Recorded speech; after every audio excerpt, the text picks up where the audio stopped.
بھاری ہوگا. تو یہ جو خصوصیت ہے وہ کہا جاتا ہے کہ جب آپ نے معراج کا واقعہ بیان فرمایا صبح کو،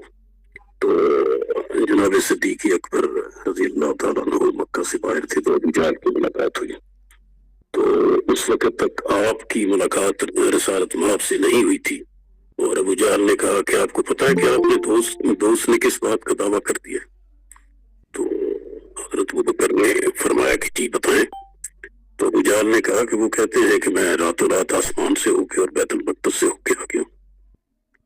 تو آپ نے یہ نہیں فرمایا کہ تو کہتا ہے یا غلط کہتا ہے یا ٹھیک کہتا ہے. آپ نے فرمایا کہ اگر وہ کہتے ہیں کہ میں آسمان سے ہو کر آیا ہوں تو سچ فرمایا ہے، کیونکہ میرا نبی جو ہے وہ جھوٹ سے پاک ہے. تو یہ تھی تصدیق جو آپ نے ثبت کی، اور اسی کے بعد آپ کو لقب صدیق ادا کیا گیا کہ آپ نے خود بھی نہیں سنا زبان رسول اللہ سے. فرمایا کہ راوی کی سے پر اعتبار نہیں، لیکن اگر میرے رسول نے کہا ہے تو یہ سچ کہا ہوگا. وہ کہیں آسمان سے ہو کر آئے تو مجھے اس میں کوئی کلام نہیں اس پر ایمان لانے کے لیے. تو یہ ہے ایمان ابو بکر صدیق. اور آج کا جو موضوع تھا ہمارا کہ تصوف اور جناب صدیق اکبر، تو تصوف دراصل نام ہی اخلاص کا ہے، نام ہی وفا کا ہے، خلوص نیت کا ہے. علامہ اقبال فرماتے ہیں کہ انسان کا ارادہ، نیت اور دل مسلمان ہو تو پھر اس کی مراقبے، اس کا ذکر شب گزاری، وہ اس کے لیے کشف و کرامات کا باعث بنتا ہے. اس کی آنکھوں اور اس کے دماغ سے پردے اٹھتے جاتے ہیں، اور وہ حقائق ربانی اور روحانی کو پا لیتا ہے. یہ ذکر نیم شبی، یہ مراقبے، یہ ضرور تیری خودی کے نگہباں نہیں تو کچھ بھی نہیں. تو اصل بات یہ ہے کہ جو وفا ہے، جو محبت ہے، جو اخلاص ہے، جو نیت ہے، اس کے مطابق اللہ تعالیٰ نے برین کو اس طرح سے ڈیولپ کیا ہے کہ جیسے آج کل ہم دیکھتے ہیں، ہم گوگل کے اوپر کوئی چیز لکھتے ہیں تو نیکسٹ ٹائم وہ ہمارے لیے وہی چیز سامنے رکھ دیتا ہے کہ ہم کیا چاہتے ہیں، کیا ہم تلاش کرنا چاہتے ہیں. تو یہ اسی برین کے فارمیٹ کے اوپر ہی یہ کمپیوٹر کی ڈیولپمنٹ ہوئی کہ یہ کیسے کام کرتا ہے. ابھی تک بھی کئی پرتیں ایسی ہیں جو اہل علم اور دانش پر نہیں کھلی کہ ہم جس چیز کو سوچتے ہیں وہی اسی طرح کے خیالات ہماری تقویت کے لیے آتے ہیں اور چلتے جاتے ہیں. اور ایک اگر میکینیکل انجینئر ہے تو وہ اس طرز پہ سوچ رہا ہے، ایک ڈاکٹر ہے تو وہ اپنے علم کی روشنی میں اپنے مریض کے علاج کے لیے سوچ رہا ہے. تو اللہ تعالیٰ اس کے دماغ کو ایکٹیویٹ کرتے ہیں، اور وہ اسی طرح پورے دماغ کی جو قواعد ذہنی اور وجدان کی قوتیں وہ ساری اکٹھی ہو کے اس کی مدد کو آ جاتی ہیں. اسی طرح جو توجہ اور جو ذکر اور فکر کے ساتھ جو اس میں ذات خدا تک لگاؤ رکھتا ہے اور انسان پہنچنے کی کوشش کرتا ہے، تو یہ برین کی ساری قوتیں اس کی پیروی کرتی ہیں، اس کی نیت کی. تو یہی ہے کہ انما الاعمال بالنیات، کہ جو ہم نیت کرتے ہیں دراصل تو ہمارے لیے وہی ہے. اگر ہماری نیت کسی اور بات کی ہے اور ہم بے شک میدان جنگ میں چلے گئے ہیں کہ فلاں بڑا بہادر تھا، تو ہمیں اسی کا اجر ملتا ہے، کیونکہ ہمارا ارادہ اور نیت جو ہے یہی انسان کو اخلاص اور یہ صوفی بنا دیتی ہے. تو جناب ابو بکر صدیق رضی اللہ تعالیٰ عنہ کا جو پہلے دن سے اسلام کے ساتھ تعلق رہا، وہ ثانی اسنین اور کلیم اول سینائے ماں کا جو ان کا لقب علامہ اقبال نے عطا کیا، کہ تو وہ اسی طرح چٹان کی طرح سفر و حضر میں نامساعد حالات میں جب جھوٹے نبوت کے دعوے دار پیدا ہوئے، لوگوں نے زکوٰۃ سے انکار کر دیا، تو یہی لگ رہا تھا کہ شاید مدینہ کے اوپر چھت پڑ رہی ہے. حضرت عمر نے بھی مشورہ دیا کہ اس وقت ہم منکرین زکوٰۃ کو چھوڑ دیتے ہیں، جو بڑا مسئلہ ہے. جھوٹے دعوے دار جو نبوت کے ہیں ان سے نبرتا، خصوصاً خاص یمامہ میں جو مسلمہ کذاب نے دعویٰ کیا، اس کے پاس بہت بڑی فوج تھی اور بہت سارے مسلمان اس جنگ میں شہید بھی ہوئے، ٹھکانہ بار لگا. تو آپ نے فرمایا یہ نہیں ہو سکتا. تو یہ ایسے اقدامات تھے جن کے اوپر آپ کھڑے رہے، اور وہ ایک رسول اللہ کی جو فی رسول کی منزل تھی، جو ایک کاپی ان کی بن گئی تھی، ٹھیک ہے، اس کے اوپر انہوں نے عمل کیا اور صدق دل سے کیا. اور یہی صدیقیت ہے. جب تبوک کا ذکر کیا گیا کہ مال و دولت کی بہت ضرورت تھی، کہ اس وقت ایک بہت بڑی فوج روما کی سلطنت کے خلاف آپ نے قصد فرمایا، تو تو منافقین نے یہاں باتیں بھی کی کہ جی دیکھیں جی کسی کے پاس تو 2 کلو کھجور ہے تو وہ لے آیا, کسی کے پاس کچھ چھوٹی موٹی چیز ہے تو انہوں نے کہا جی 2 کلو کھجور اور ان چیزوں سے روما کو فتح کرنے جا رہے ہیں. تو بہرحال وہاں پہ حضرت عثمان کی دولت جو ہے وہ کام آئی, اور جناب ابو بکر صدیق نے گھر کا سارا اثاثہ لا کر رکھ دیا. اور اس واقعہ کو جو علامہ اقبال نے منظوم کیا کہ حضرت عمر تشریف لائے تو آپ نے پوچھا کہ کیا لائے ہو کیا چھوڑ کے, تو آپ نے عرض کیا کہ نصف مال ہے جو مرد و زن کا حق, باقی جو ہے وہ ملت بیضا پہ ہے نثار. تو اتنے میں وہ رفیق نبوت بھی آ گیا جس سے بنائے عشق و محبت ہے استوار, لے آیا اپنے ساتھ وہ مرد وفا سرشت. یہ دیکھیے وہ مرد وفا سرشت کہ وفا جس سے تسکین پاتی ہے, وفا جس سے خراج کرتی ہے. اتنے میں وہ رفیق نبوت بھی آ گیا کہ جس سے بنائے عشق و محبت ہے استوار, لے آیا اپنے ساتھ وہ مرد وفا سرشت. ہر چیز جس سے چشمے جہاں میں ہو اعتبار, مل کے یمین و درہم و دینار و رخت و جنس, اس پہ کمر سن و شتر و کاتر و حمار. بولے حضور چاہیے فکر عیال بھی, کہنے لگا وہ عشق و محبت کا رازدار. ہے تجھ سے دیدہ ماہ انجم فروغ گیر, ہے تیری ذات باعث تکوین روزگار. جب آپ کی ذات ہے تو مجھے کسی اور چیز کی ضرورت نہیں ہے. یہ ہے مقام صدیق, فرمانے کو چراغ ہے بلبل کو پھول بس, صدیق کے لیے ہے خدا کا رسول بس. اور اقبال فرماتے ہیں ایک اور مقام پہ کہ اگر میری نظر سے دیکھیں جناب صدیق اکبر کا ایمان اور ان کی محبت رسول اکرم کے ساتھ, تو مانیے حرم کنی تحقیق اگر بنگری بادیدہ صدیق, اگر حرم کے معنی کی تحقیق میرے الفاظ سے کرو اور اس کے معنی جو ہیں ان کو ابو بکر صدیق کی نظر سے دیکھو, تو قوت قلب و جگر گردد نبی از خدا محبوب تر گردد نبی. تو قلب و جگر کی قوت جو ہے وہ نبی علیہ الصلوۃ والسلام کی ذات بن جاتی ہے, اور وہ خدا کی ذات سے بھی زیادہ محبوب ہو جاتی ہے, کیونکہ آپ ہی وجہ باعث تخلیق کائنات اور صاحب لولاک کلمہ خلق نفراق ہیں. اور علامہ اقبال کی نظر کیا کہتی ہے جناب صدیق اکبر کے بارے میں جو ذکر ہوا خواب کا جناب حسن شاہد صاحب نے, تو آپ فرماتے ہیں کہ منشب صدیق را دیدم بخواب, گل زخا کے راہ او چیدم بخاک. ایک رات میں نے خواب میں جناب صدیق اکبر کو دیکھا اور ان کے راستے کی خاک سے میں نے خواب میں پھول چنے, گل زخا کے راہ او چیدم بخاب. آمن الناس بر مولائے ماں کلیم اول سینائے ماں, آپ سب سے زیادہ احسان کرنے والے ہمارے مولا ہیں, اور آپ ہمارے دور نبی علیہ الصلوۃ والسلام کے پہلے کلیم ہیں جو آپ کی نگاہ اس دور مصطفیٰ پر پڑی. تو آپ پہلے وہ رفیق نبوت ہیں. تو یہ اب کلیم اول سینائے ماں کا حق جو ہے اقدار وہ آپ کی ذات گرامی ہے. ہمت او کشت ملت راجو اب, ہمت او کشت ملت راجو اب, ثانی اسلام وغار بدر و قبر. کہ آپ کی ہمت ہی امت کی کھیتی کے لیے بادل کی مانند ہے. آپ ثانی اسلام ہیں اور ثانی غار ہیں, بدر ہیں اور ثانی قبر ہیں. گفتمش اے خاصائے خاصان عشق, عشق تو سرے مطلع دیوان عشق.